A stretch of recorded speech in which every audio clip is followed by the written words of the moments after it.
شراب کو حرام کیا، ایون ون ڈراپ، ایک قطرہ بھی شراب کا حرام ہے.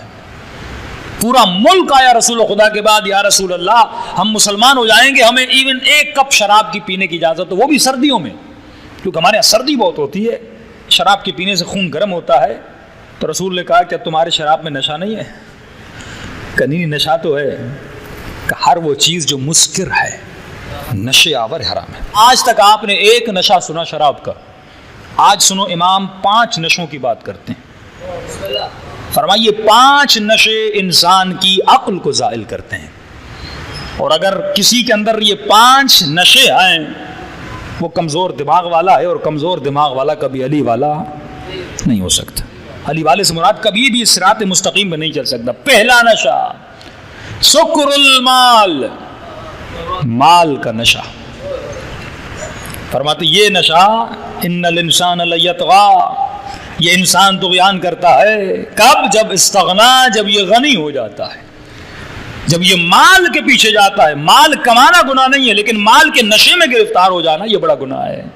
ابن سعد جب مال کے نشے میں آیا تو قاتل حسین بنا، ورنہ جناب سلیمان بھی بڑے مالدار تھے، لیکن ان پر مال کا نشہ. مال کا نشہ کب چڑھتا ہے؟ جب انسان طغیان کرتا ہے. طغیان کب کرتا ہے؟ جب اس مال کو اپنا سمجھنے لگتا ہے. ثعلبہ رسول کا صحابی ہے، دعا کی، دعائے رسول سے امیر بنا. جب نبی نے زکوٰۃ کا کہا منکر زکوٰۃ بن گیا کہ جب مال میرا ہے تو زکوٰۃ میں کیوں دوں.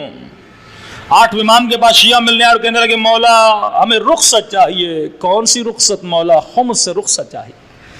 ہو سکتا ہے ہم ہر چیز پہ عمل کریں گے، لیکن خمس سے ہمیں رخصت دے دیجیے، خمس سے بچے. امام نے 3 مرتبہ فرمایا یہ جو خمس ہے اون لدیننا، یہ خمس ہمارے دین کا مددگار ہے. خمس ہے تو دین کو بقا ہے، خمس ہے تو مدارس کو بقا ہے، خمس ہے تو علم دین کو بقا ہے.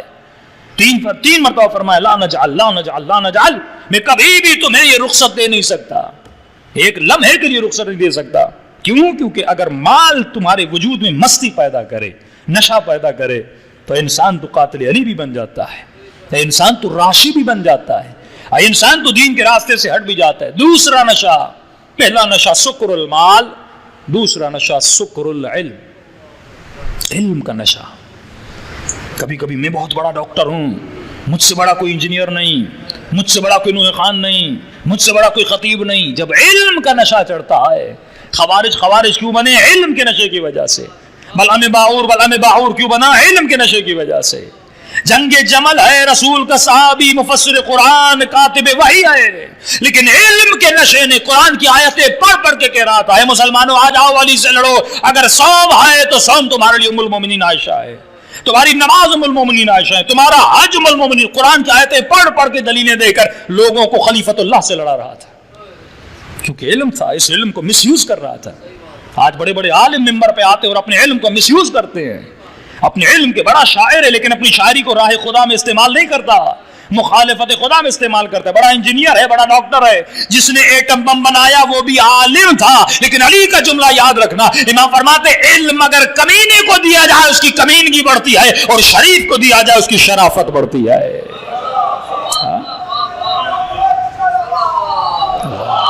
صلی اللہ محمد.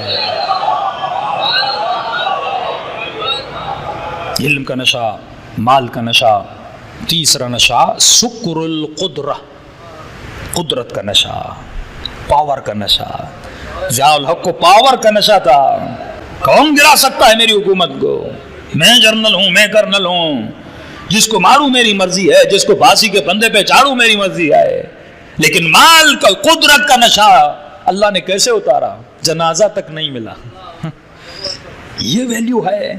قدرت کے نشے میں سلیمان نے دعا کی خدایا مجھے سب سے بڑی حکومت دے. کسی نبی کو اتنی بڑی حکومت نہیں ملی، ہواؤں پر، جنوں پر، پرندوں پر، چرندوں پر.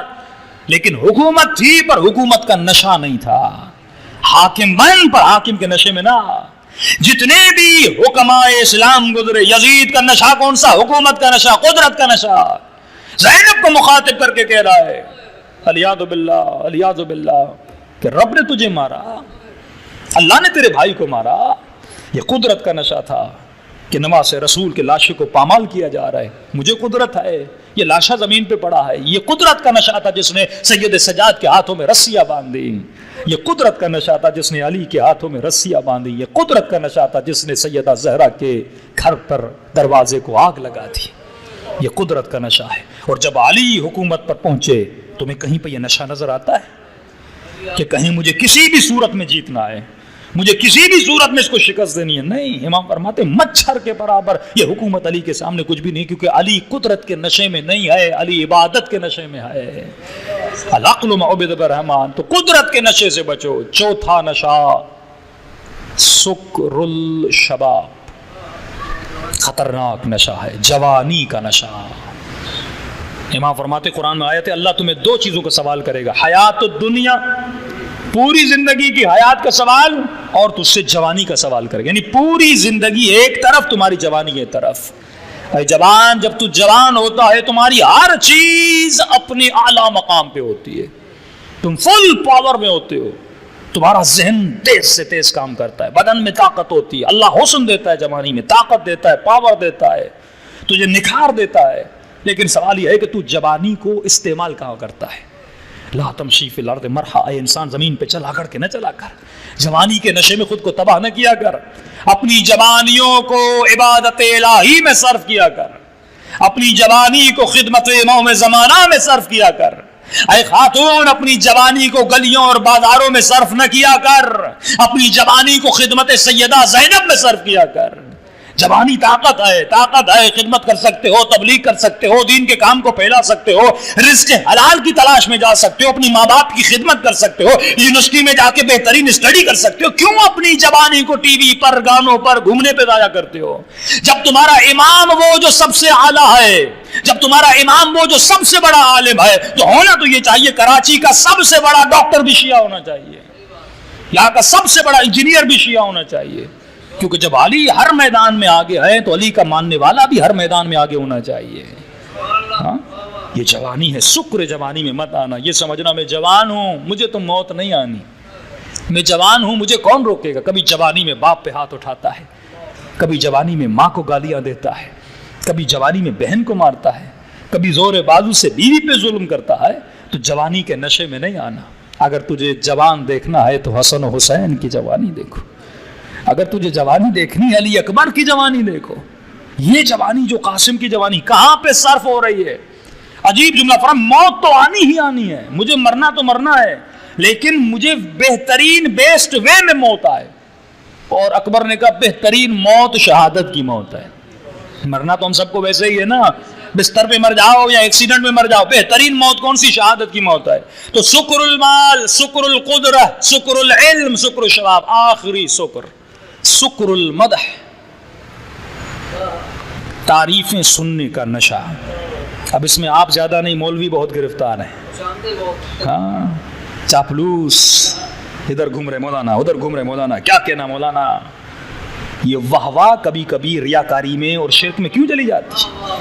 علماء اخلاق جنہوں نے ہمیں سکھایا، فرمایا اگر واہ واہ سے خوشی مل رہی ہے یہ سکر المدح ہے۔ مولانا مجلس پڑھ چکا کہ مولانا یہاں مزہ نہیں آیا، بھائی کیوں نہیں آیا؟ کہ مولانا ایسے گونگے گونگے بیٹھے تھے، پوری مجلس میں کوئی واہ واہ نہیں، کوئی نعرہ نہیں۔ اس مولوی کو سکر المدح ہے، یہ مدح کے نشے میں گم ہے، واہ واہ نہیں ہو رہی، اسے مزہ نہیں آ رہا نا، کیونکہ نشہ نہیں مل رہا۔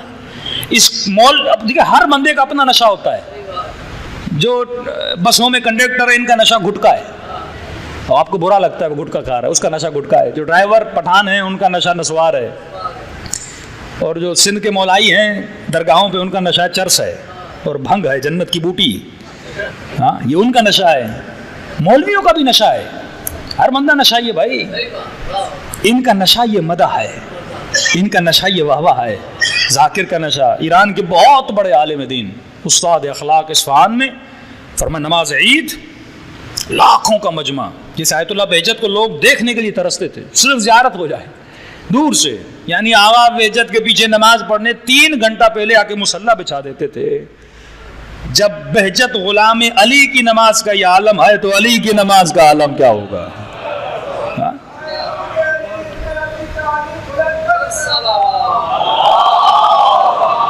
صلی اللہ محمد۔ واقعاً اس بندے نے خود کو اہل بیت کے تہذیب میں کیسا ڈھال دیا، اس کے چہرے کو دیکھ کر بندہ ترس رہا ہے، اس کی نماز کے لیے بندہ ترسے. تو یہ آیت اللہ جب جمعے کی عید کی نماز پڑھانے کا لاکھوں کا مجمع، استاد اخلاق لاکھوں کا مجمع، اور جیسے گلی سے نکلے مولانا جلدی کریں، لوگ انتظار میں، آپ کی نماز کے پیچھے انتظار میں، کہ جیسے باہر نکلے انہوں نے مجمع کو دیکھا، اتنا مجمع، وہیں سے پلٹے کہ نماز میں نہیں پڑھاؤں گا، میں شاگرد کو بھیجوں گا اسے نماز پڑھ. مولانا لاکھوں کا مجمع آپ کے انتظار میں بیٹھا ہے، کہ سنا نہیں میں نماز نہیں پڑھاؤں گا، شاگرد کو بھیج دیا، لوگ پریشان، نماز کیوں نہیں پڑھائی؟ جب افراد خاص نے پوچھا قبلہ اتنا مجمع آپ کے انتظار میں، کوئی اور مولانا ہوتا وہ دوڑتا ہوا پاؤں سے جاتا، مجموع کے بھکاری، کہا آپ کیوں نہیں گئے؟ کہ جب میں نے مجمع کو دیکھا میرے نفس نے کہا یہ سارا مجمع تیرے لیے آیا ہے. اگر اس وقت میں نماز پڑھاتا یہ ریاکاری میں بدل جاتی، یہ نماز اللہ کے لیے نہیں ہوتی. تو سکر المدح ہے، معصوم کا فرمان ہے جب کوئی تمہاری تعریف کرنے آئے اسے خاموش کرا دو، یہ میٹھا زہر ہے. جب تم اپنی تعریف کے سننے کے شوقین بن جاؤ نا، کیا کہنا آپ کا، آپ نے اتنی ڈونیشن دی، آپ نے کیا مجلس پڑھ دی، آپ نے کیا نوحہ پڑھ دیا، اب بندہ اندر اندر سے خوش ہو رہا ہے. کسی عالم نے کہا تھا کہ یہ جو واہ واہ ہے نا آپ خطیب کو کرتے ہیں، یہ گناہ بھی ہے اور ثواب بھی ہے. گناہ کب ہے، ثواب کب ہے، یہ جانیے.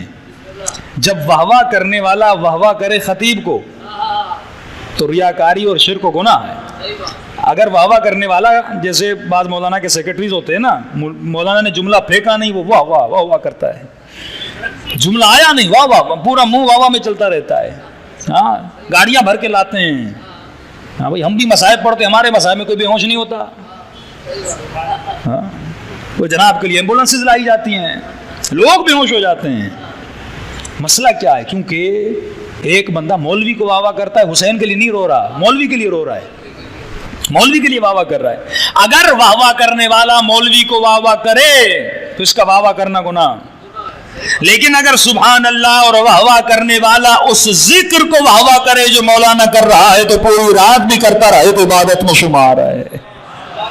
ہاں مدح میری نہیں ہے، مدح ذکر علی کی ہے. تو فرمائیں ان 5 نشوں سے بچنا. شراب کے نشے سے تو الحمدللہ سب شیعہ بچے ہوئے ہیں، لیکن ان 5 نشوں سے بچنا جو شراب کے نشے سے بھی زیادہ خطرناک ہے، جو انسان کو قاتل علی بنا دیتی ہیں.